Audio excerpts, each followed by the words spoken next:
Restaurants on the Edge. Okay. There's an episode in there where I'm actually taking the host through a taste panel. In the background is that party that's happening. Oh, that's cool. So you can find us on Netflix if you want to check out that show. Yeah, we'll definitely grab some images and throw it in the show. So and if you can catch one, there was another great collab.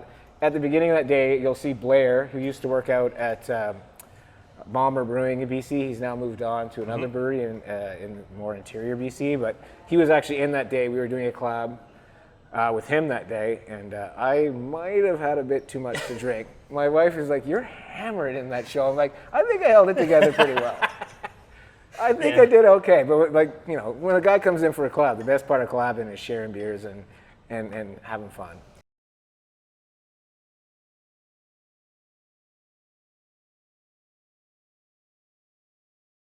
Ladies and gentlemen, welcome back to All Beer Inside. Today I am in Gravenhurst, Ontario, and joining me is Sam from Sawdust City Brewing. How you doing? Hi, thank you very much for hosting us today. Thanks for coming It's a little out of the way for both of us, for sure, so it's great that we can come out here and kind of get you guys out there to across the rest of Canada and all our viewers in the US and all that stuff. So thank you very much for taking time out of your clearly busy schedule to speak with us about your beer and your brewery and everything. So. Oh, no problem. It's a bit of a hairy day. We got a new canning line coming, first commission today, so we're pretty excited. You brought me out 3 delicious looking beers here to try. What am I starting with? That's Little Norway. It's our Pilsner, our everyday Pilsner. We make a bunch of different lagers, but this is the one that's our year-round. It's named after the airport in town. During the 40s, Gravenhurst was actually home to the Norwegian pilots. They came in and trained here to go back to Europe, and so Little Norway it was. It was actually done as a collab with a Norwegian brewery. That's how it began its life, but now we just do it here. Awesome. As we do, a toast. Skål. Oh, wow. Yeah, this is like me sitting on, I mean, we're here for the spa weekend, just sitting at the campfire by the spa and crushing these. It's 4.7%, very crisp and hoppy. We use a lot of Saws and middle fruit hops. This one's a labor of love. We make sure every batch is a lager for about 6 to 8 weeks, and it's our #1 seller in-house. Oh, for sure. I mean, you know, small town Ontario, for sure. All the locals are just like, yeah, give me as close to Coors as you got, and it's like, here we go. So that's great. What's the beer story? What's the story of Sawdust? Well, Sawdust City began with Rob Engman, his wife Carla, and myself. I met Rob actually at my brother's beer festival in Toronto, and we both sort of came to each other at the same time and said, "Hey, I think I want to start something." And he said the same thing. He had a cottage up here. We came back and decided we were going to open a brewery in Gravenhurst. That was back in 2010. We opened, maybe 2009. We opened up, started brewing in 2010 as a company, and then we moved into here, our final space, in 2014. Cool. So almost 12 years as a name, and almost close to a decade here. Oh yeah. It's been a wild ride and very exciting. Sawdust City is actually a name for Gravenhurst, an old name for Gravenhurst. There used to be 30 or so mills that were down on the waterfront, and we thought it was pretty cool. It was contemporary, yet kind of hinted to the past. Now, it's been finding out the history of Canada. It's like, oh, Kitchener used to be called Berlin, and that's why they have a super large Oktoberfest. It's like, wait, we had a Berlin in Canada? Yeah, they bury that deep now. Yeah, it's funny. Sawdust City, so that's where the name comes from, is old mills, and let's just name it after the history. Yeah, the first spot we were supposed to be was down on the wharf, and it was actually, the ground there was 12 feet of compacted sawdust from all the mills. We were going to have to put these helical spiles that reached into the granite to secure the building, and then by the time we got about to break ground, we'd already been selling beer, and we decided the space was too small, so we actually bought this, which is an old Canadian Tire building. Yeah. I bought my first bike as a child in this building, and now we make beer here. That's perfect Canadiana right there. Oh, yeah. If there's anywhere for you to create a brewery, it's at like either a Canadian Tire or a Timmy's, like an old Timmy's. You turn that into a brewery. So that's fantastic. I'm assuming coming into an old Canadian Tire, just the cleaning and all the difficulties and everything. We were actually blessed with a lot of space. It was emptied out. It had been sitting abandoned for about 4 years as the Canadian Tire as all big retail has moved to the edge of town as opposed to downtown. So we were part of a revitalization of downtown Gravenhurst, bringing people back into the core. So we had a blank slate, really high ceilings, already had a shipping, receiving. So for us to make our production flow was actually pretty easy. Over the last 8 years, we filled that space quite thoroughly. What I thought would never be filled was immediately filled, and now we're struggling for space again. Yeah, it never fails. There's never almost enough space when you think about it when it comes to a brewery. It's, the farmer didn't come up this week to grab the spent grain, so now we have to hold on to it an extra day. But that takes up space where I could be putting empty cans, and this continue. And you guys just installed a new canning line, so that's more space taken up, and it keeps going. The city of Gravenhurst, was the city council very welcoming of having a craft brewery here? Oh yeah, they've been great. We've been working with the town since day one. They were very happy to have us in here, and the locals have been very supportive. We got our mug club here, which is mostly made up of locals. We have some cottagers as well, but yeah, they're in here all the time supporting us on bingo night or trivia night or just whatever event we have, and it's great to have such a welcoming community. Any other kind of roadblocks or curveballs that it's like, oh crap? Well, I think a lot of the things most breweries go through, the biggest one at the beginning was like the effluent issue, where water leaving the building needs to be really looked after. It's something that wasn't necessarily a big issue 10, 15 years ago, but has become very important. So we adopted actually this new water effluent system in the basement. We were kind of the guinea pigs for it. We've done a lot of work to get that better, but it's still something that's an ongoing process. And then just your everyday, I don't think anyone predicted a pandemic. That was difficult. But other things like just, the regular roadblocks. But it's been a good ride, and we count ourselves very lucky as we've been going. I'm sure online ordering, I know in Ontario was allowed. That must have really been nice to. It was great. Getting beers to locals. And honestly, we were probably one of the first, if not the first, to start doing it in Ontario. We had a guy, a marketing guy, Jake Baronick, who actually initiated it about a year and a half before the pandemic. So when the pandemic hit, we already had a program started for online ordering, and we did a year where we did 52 beers in 52 weeks because we wanted to see if we could get what kind of orders we would get for those online orders, having a new beer every week, because basically the draw for that, if you can't make it up here, is to get new beer. So every week for the entirety of 2018, it was either 2018 or 19. It's all nebulous now because everything seems to have disappeared, but we did 52 different beers, easily done on the production side. It was the marketing and the sell-through that kind of we had to learn from. Like, if you make too much and you start building brands on brands on brands, you have too much. Yeah. So we learned our levels of what we could sell, how much we could sell, and it was a learning experience, but it also pushed our beer club, our online beer club, and now we're into our 4th year. We have some pretty solid members, and our online sales have been doing really well. Sandy, who also does our artwork, kind of runs the online store as well. So. Somebody with many hats. You need somebody with many hats in each brewery. Yes. I might be the head brewer, but I also have to fix the canning line or do this or do that. And, our social media person also has to work on the front desk. It's just. Dana right here, she also does our labels and works the bar. So there you go. We have 2 label people.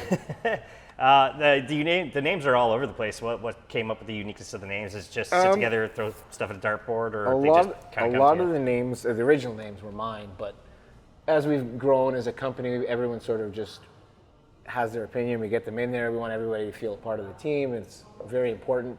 Little Norway was actually that was already existed, and it was a story. Originally, when we went to Norway, they wanted to make this beer with a Canadian brewery because apparently Norwegians love Canadians. They think we're these rugged, tough guys. Anyways, they wanted to make this beer called. It was a really bad name. Anyways, Rob's like, I got a better story. And he gave them the Little Norway story, and that we were actually situated in this town. And they're like, okay, that's what we're going to go with. So if you go to Norway, you can actually find that beer in the Norwegian stores still. That's awesome. That's where Little Norway come from. The rest of them have been, some of them are more like exact, like Salted Mango. But Dunk's Day Beer was named after a friend of ours that passed away last year. We like everything's a lot about Muskoka. Lone Pine talks about those windswept pines that sit on those rocks across the this Canadian Shield. The Afternoon Light is just an idea of sitting on the deck and you look out in the blue sky, you just see like blue forever. And Limberlost is a forest that's around here. We actually went into the forest and harvested the yeast that is in that beer. It's a wild beer that we've been doing for a number of years. So a lot of the stuff is about our community and where we're from. And a lot of the names are derived from that. Mariposa is actually a festival, the Mariposa Music Festival, that just had their 60th anniversary. We do a light lager for them. That's just sitting on a grass field, watching folk music and drinking beer. Speaking of which, you guys clearly have the saloon stage there. Now that things are back to normal, we'll say. I'm assuming music almost every night, events I'm seeing. We have music on the nonstop weekends. events. We do lots of, we have drag show, we have books and brews, we have trivia. We try to get this place open. We have a new event space that will be opening in the next month or so. It's just in its final stages of construction. It started pre-COVID, and then obviously events went away, so that was on hold. But normalcy is just around the corner, and hopefully so is our event space. What's beer number 2 I got here? So this is our Lone Pine West Coast IPA. This is our flagship. It's all about the pine. It's about, originally the color of the beer was supposed to mimic that orange sort of hazy color you see at dusk in Muskoka. And then the pines are about the pine trees. Awesome. As you Cheers. do. Toast. Oh yeah. Well, it's a classic West Coast. Bitter, Yep. resinous, It's pine. not like crazy bitter, like, you know, the bitter. So. It's a pleasant bitterness. Like, I sort of think of IPAs as like American Pilsners in that it's all about the hops, but also about being able to crush a bunch. Like, they have to be drinkable, they have to be enjoyable. It's clearly different than our Pilsner, obviously, but you get that resinousness that it reminds me of the early 2000s going to San Diego or across Western U.S. and trying all those beers that they had. Like, it's a time travel for me. I mean, I can drink almost any type of beer style. It depends what I'm in the mood for. If I want to try something new, and like you said, it's that consistency. It's making sure that it's something that it's quaffable for somebody, that they can drink it. It's not, you know, I think 2 beers out of the tens of thousands of beers I've drank, I've had to train for because I'm like, oh, this is not right. So It's a pretty good ratio. It's a great ratio. One of them was like it was called cinnamon roll, and it tasted like I was drinking the cinnamon challenge. I'm like, no, sorry, this. Whereas like the raspberry stout I had when I got it at the LCBO, and because I have family in Hawkesbury, and I'm just like, oh my god, it's like drinking a graham raspberry cracker. Well, this is like, I don't know if you're familiar with the Viva Puff cookie. It's it's pretty much native to Ontario, and they have whippets in Montreal and Quebec. Yep. So same idea, but this one has raspberry, and that for me was my grandma's house sitting on her. She would have the box of Viva Puffs and she'd hand them down to us. When we actually reached out to Dare about the producing it, like, we always planned on calling it Viva Puff, but when we reached out to them, they were actually quite welcoming, and this is bizarre, but I reached out to the marketing director, and I got a response. It was actually a woman that worked for us in the summer as a student when she was in university, and now was the marketing director at Dare, and she's like, unfortunately, like, we don't want to do anything with an alcohol company, but feel free. They actually sent us 2 big cartons of Viva Puffs for everybody, and there was no issues with it or anything, but it's pure nostalgia for me, and I think we came pretty close to nailing that cookie character. It's graham cracker, vanilla, raspberry, chocolate. It'll just zip you back to childhood. Yeah, it was wild the first time I had it. I'm like, because somebody else in Montreal had, because, you know, in Montreal we're right there where the Ontario border is, so it's, let's go to the LCBO and try all the great Ontario beers. But also we still have all our great beers in Quebec as well. So it's always, for me, it's 1 month it's mostly Quebec, the next month it's Ontario, and now that the border's open again where we are, it's like back to Vermont. You know, that's a good little triangle to be in. Yeah. We're, as I say, from pretty much London, Ontario to the Maritimes, and you kind of circle those top U.S. states, we are spoiled for beer to no end. Oh, we have access to so much great craft beer, and it's nice to be able to say that. What got you into brewing?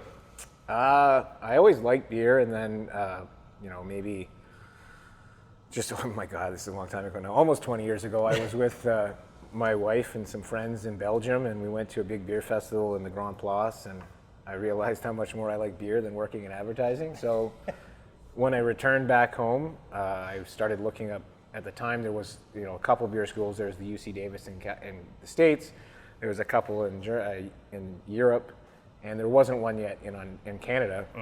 So I decided I wanted to learn beer from Germans as opposed to Americans. Although, I mean, not knocking Americans, I think they have amazing craft beer. It was just, I also wanted to go back to Europe real bad. So I headed back to Germany and spent the better part of a year in Berlin at the VLB.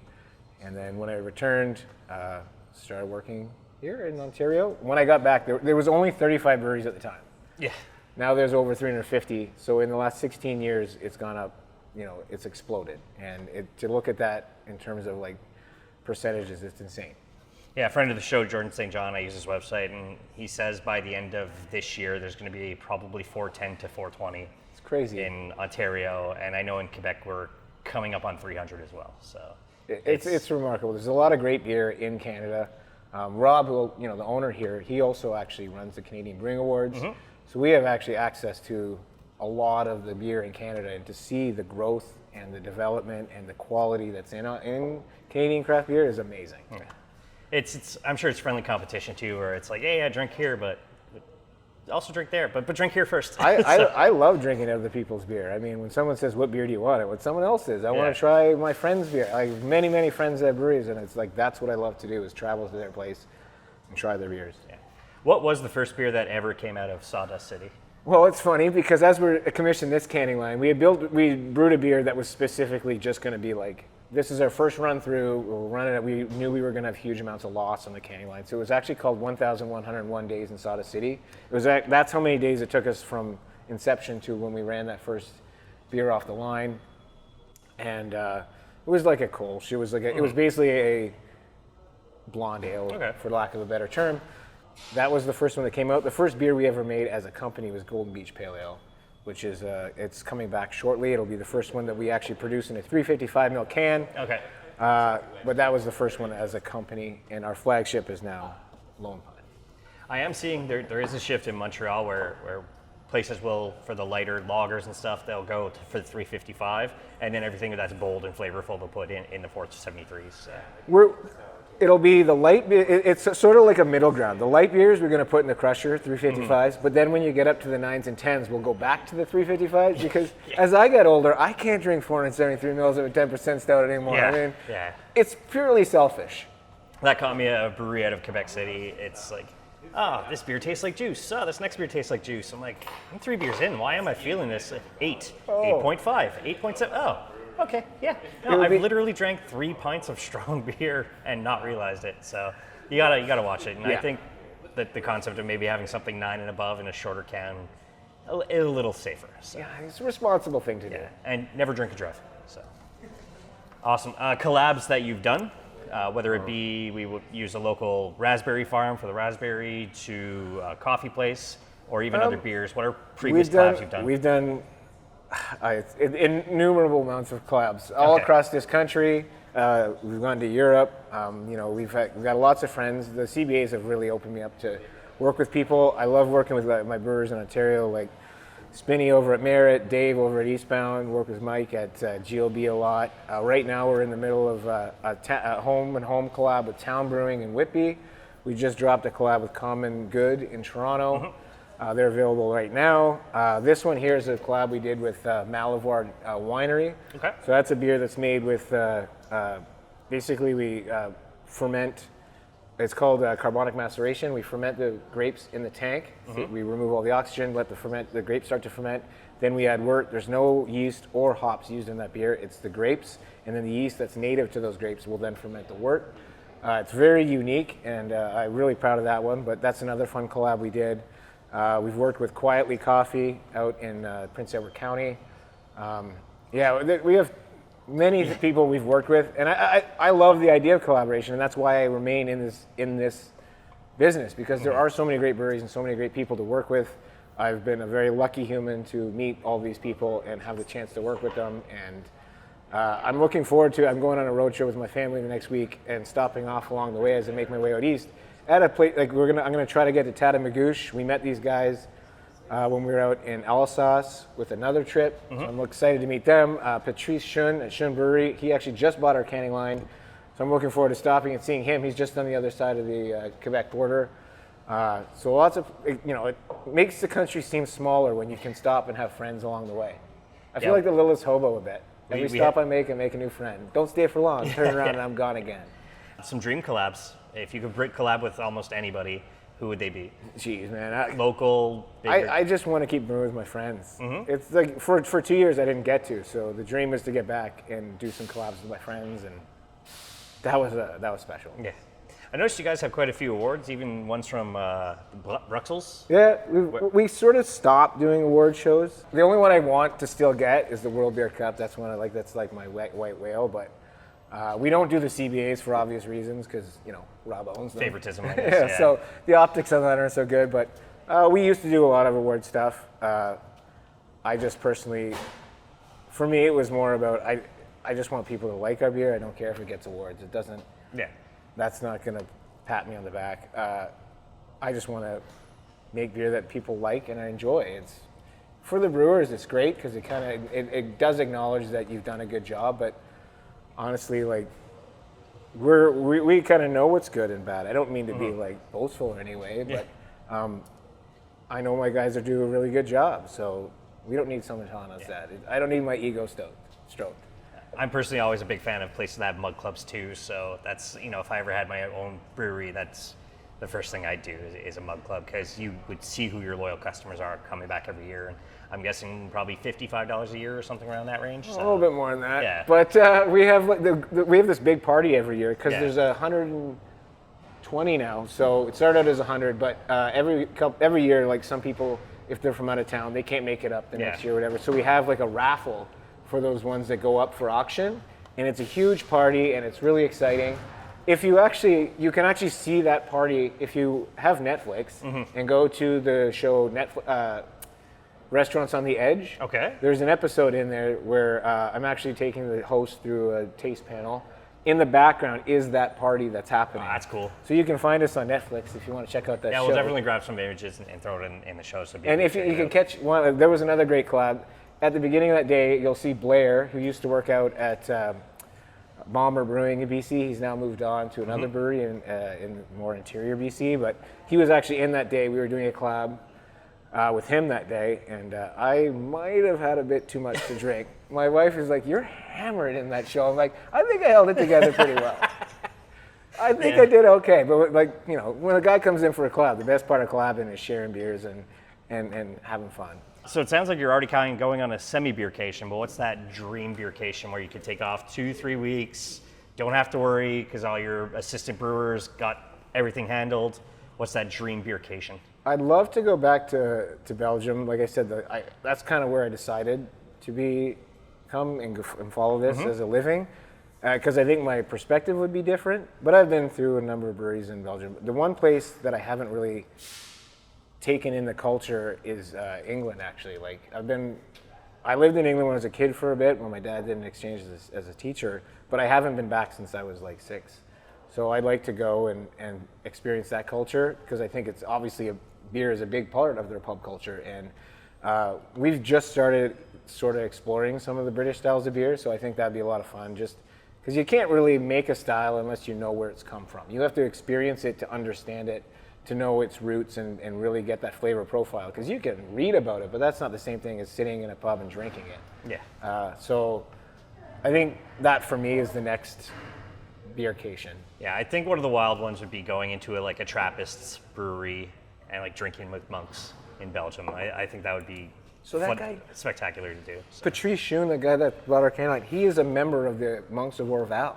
He's got his family brewing history goes back in Belgium. It's crazy. He had quite the story. And this is why working with other breweries is great, because I got to hear his story and how he came to be, and I can't wait to have another beer with that guy. That's amazing. What made you guys decide the giant Muskoka chair out front? Well, it actually was a tourist attraction in Muskoka for a number of years. The previous owner, Ian McNaughton at Home Hardware, he just got tired of repainting it because it's a pretty big chair to paint. So eventually he's like, "Can you guys just take it?" And we're like, "Okay." So we just put it in our parking lot. He used to live over by the sign as you come into town, but it's been a part of Sawdust since almost day one, and we're happy to have it in our front. It draws people in. It's unique. Yeah, anybody in the beer world I follow on Instagram, whenever they're here, it's a picture on that chair. So it's definitely a draw. It's an optics thing. I'm driving through. Whoa, what's that? Oh, hey, there's a brewery here. So it's definitely draws the eyeballs for sure. Whether it comes from being here in person or catching it online. What I like to ask is, so we're from out of town. I try some of your great breweries, some of your great beers. What are some breweries in the area to try? Well, we got Catalyst in Bracebridge, small place just opened. Canvas in Huntsville as well, making some great beers. Of course, there's Laker Bays in Muskoka. Muskoka is about 12 kilometers down Muskoka Beach Road. If you're ever here in the fall, I highly recommend taking the road in between. It's absolutely a beautiful road to drive. There's Clear Lake just over in Torrance, which is pretty close. A little bit further up the road, you have Perry Sound, where there's Norris Brewing and Trestle, both really great places. Trestle's got an amazing patio. If you head a little bit that way towards Aurelia, you got Quails, which is a stunning building as well. A big barn, it's got their own hop fields, great beer. That place, if you go on the weekend, is usually a market there. And then the Couchiching is downtown Aurelia as well. Those are pretty much the close ones. If you go a little bit further to Halliburton that way, you have Bosch Kung Brewing and Halliburton Highlands Brewing. So there's a lot of beer in this area. When I was a kid, there was one. There was Muskoka. And to have this many now is awesome. Yeah. As a craft beer drinker, just the explosion that's happening is so awesome. Yeah. Financially, not so much, but for my taste buds and my palate, it makes me very happy. So, what's the third beer? The last one is our Jalapeno Lime Sour. So we roasted 400 jalapenos, get some fresh lime zest, and then it's on top of our base sour, which is our Coriolis effect. You'll get lime off the front. It's not about the heat in this, and I don't know how more clearly we can make this, other than putting it directly on the can. I just like the flavor of jalapeno. I'm not a big on the. We have a hot one, which is our tepache, which is Habby's, but this is all about just that skin flavor of jalapenos. You get lime, and then you'll get toast? Jalapeno in the end, toast. Yeah, that's that right level. Super. It's not like it's on fire. So it's just the flavor of the. So we roast 400 jalapenos, and then we freeze them, and then we steep them in hot water and add that water to the beer. It's super refreshing. It's like Mexico in a glass, man. Yeah. It's so good. Yeah, it's super light too. And 3.5%. You know, you guys have a sangria style pale ale, salted mango clearly, hazelnut latte imperial milk stout. That sounds like a little bit palate. heavier. Yeah, that's why we put it right in the middle. Yeah. So everyone can see it. No, summertime we do our sour series, which is the tepache mango, orange creamsicle, and jalapeno this year. Those were actually all fan favorites. We've been doing this 4 sours every year for the last couple of years, and we brought back the fan favorites this year. If you want something hot, tepache's got cinnamon habbies and pineapple. Orange creamsicle is exactly what it says it is, and salted mango looks like a mango lassi, and it's a little saline on the tongue. They're all quite refreshing. I mean, you guys have quite the variety. Clearly, 18 beers on tap. So. We want to be as inclusive as possible. Not everybody likes every style of beer, so we try to get beers that speak to everybody. And so we have, from a Pilsner to a 9.5% hazelnut imperial milk stout, and everything in between. We always like to have some Belgian beers on style. We always have some sours. We like to experiment with beer. I think one of the things that I kind of got upset with craft beer in the last little bit was that it almost became a monoculture again of just IPAs. And when I got into craft beer, the thing that drew me into it was this huge plethora of styles that were just at your fingertips. And you could go to these breweries and there'd be all these different styles, and you'd learn about the history. Like, the history of a country is the history of their beer. And we were ignoring all these styles that are just out there. So we're really, this year we did 4 different Czech style lagers. Last year we did the German style ones. Mm-hmm. And we're moving into more British style beers. Like, there's so many styles out there and so many flavor profiles. Like, IPAs are great. I love them. We make them. But there are so many other styles of beer out there. Like, let's open it up and explore those flavor profiles. Yeah. That's for us, coming out of Quebec, the classic kind of brewing style when Quebec was created was all the Belgians, and it's not that anymore. That's why I loved going to Quebec when I was first getting into it. You go to the brew pubs and the breweries, and they'd have a completely different flavor profile than Ontario, and it really opened up. Not that it's bad. We went in Quebec City last year, and their IPA game is top notch now. Like, Noctum, man, that's the last really super great IPA I've had. Those guys were knocking out of the park. I'm excited to go back and try it again. Plus all those weird cats on the can. Yeah, so. That catnip is really, really good. Yeah. No, as I've said, we're spoiled. We're lousy for beer across Canada where we are. And I know, like, Alberta's beer scene is burgeoning. BC, they're going crazy too. So I don't personally know about Saskatchewan or Manitoba, but I'm sure they got beer scenes coming up too. Winnipeg is really growing into its own as a beer destination city. It's really fantastic. The last time I got to go there, it really opened my eyes, and they've come a long way. Yeah. And then just us being where we are in Canada, you guys are a little further than the U.S. border, but it's still, like, right along there, Michigan and Vermont. Oh, man, Michigan is such a great beer state. Oh, my gosh. It's a lot of good beer, and unfortunately not enough time unless I somehow become immortal. So, every single year fermenters and everything has a different name. What's that naming convention about?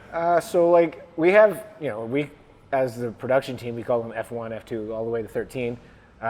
We thought it would be a little bit more fun if we gave them names, and we were just thinking of like, my kids were just getting into school, and there's all these names. All the kids are named the same thing now. Like, there's no Sams anymore, but my kids got Parker A through D in the class. So we just thought, like, let's pick names that would be like a grade 3 classroom.